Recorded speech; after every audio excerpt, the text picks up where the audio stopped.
Right, okay, so got a Cory Wong preset here, and that intro was just kind of some jamming around. There's this tune by Wolfpack called Cory Wong, and it kind of illustrates quite nicely the funk thing, and the things that I think are worth knowing when it comes to trying to get into this funk stuff. The reason I think it's worth knowing this stuff and this style is because generally on a function gig this is what I end up playing for certainly 75% of the time. You just have to be able to do this kind of thing. Obviously I haven't really done any of it for a year, so it's a bit rusty, but I thought it was worth checking out. So what key was that in? The first part of it, the root note is obviously an F. Is it an F major or is it an F minor? It's sort of in between, and it's an F blues essentially, or you could think of it as F mixolydian, but it exists in this kind of blues harmony. This is the case with quite a lot of funk. The way that I would think about it is that you're kind of vibing on the chord 5, so that's essentially what F mixolydian kind of is as a sound. Here, all of these chords are dominant chords, or that one there is a sus chord, but that's kind of the principle here. So when you play the blues, if you're playing blues in F, you'd have your chord 1, you'd move to your chord 4, chord 1 again, chord 5, and that's worth bearing in mind with the funk stuff. So a lot of the time what you might hear Cory Wong doing in his stuff is this kind of thing.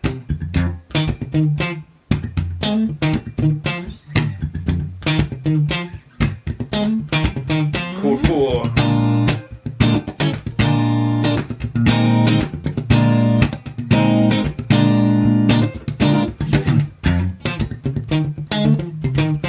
Back to chord 1 and all that. So, what were the riffs that I actually played at the start there? So, first of all, there was this one.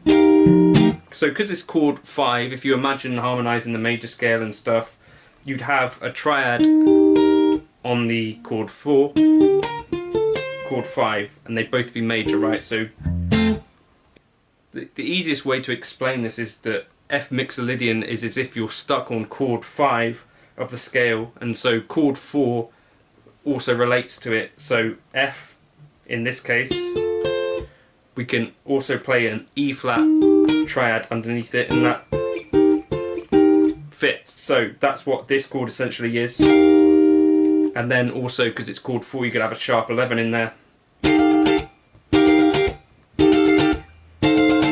So all of that kind of works nicely because it's like an F blues. So that's that intro. You've got basically an E flat sharp 11 with an F in the top.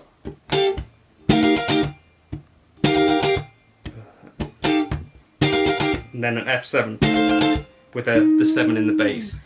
So worth knowing that you can do that. So if you were playing in A, for example, you could use a triad built off of the flat 7,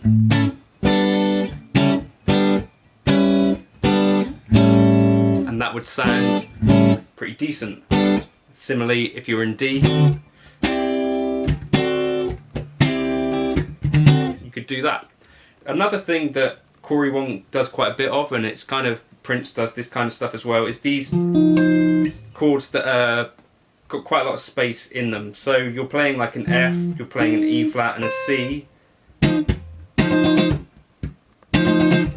and you're muting all of the notes in between. And you can go a step down and a step above, but that's essentially the chord. And sometimes you might play the third, which is here, or not.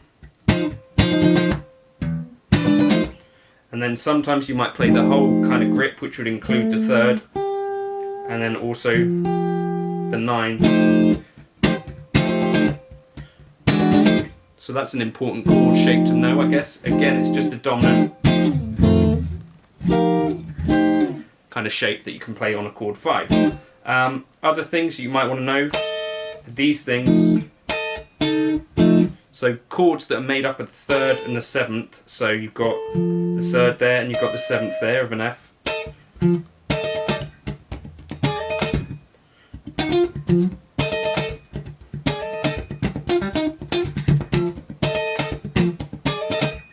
But that's kind of super useful, and you can do that in an inversion of it. So you've got starting with the 7th and then the 3rd on the top.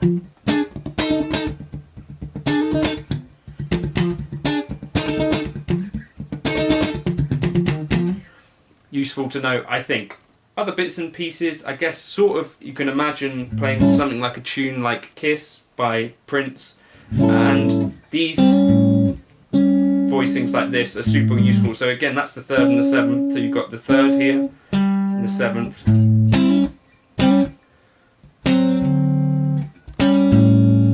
And you can just move those up and down a semitone to get the actual. So you just move that down a semitone and then play a D in the top.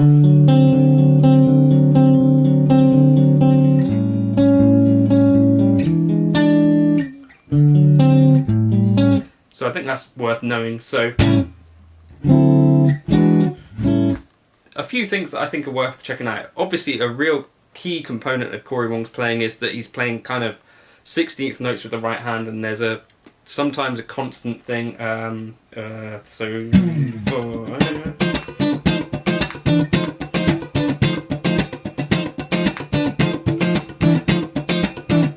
So that's 100% worth practicing, and muting with the left hand is a big part of what's going on. But there are videos of him talking about that. So I just wanted to talk about that quickly. Hopefully that's useful in some small way to 1 or 2 people.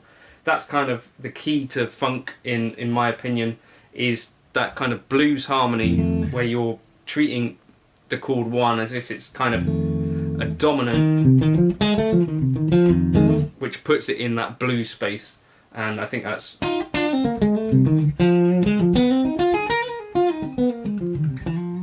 useful to know that you can treat that as either an F mixolydian, or you could treat it as an F minor pentatonic.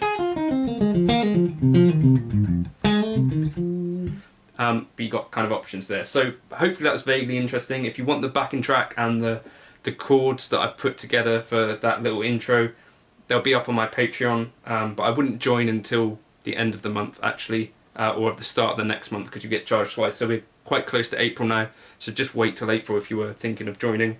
But yeah, that's what I've been grooving on today, and I'll do a bit more over that backing track at some point, I think, because I need to get my rhythm chops back in control, or slightly more in control than where they are at the moment, given that gigs might be a thing again soon. Thank you for stopping by. Catch you in a bit. Oh, other things worth checking out. Check out Cory Wong, Nile Rodgers and Prince, I think, are 3 really good rhythm players to check out for this kind of stuff. Cheers.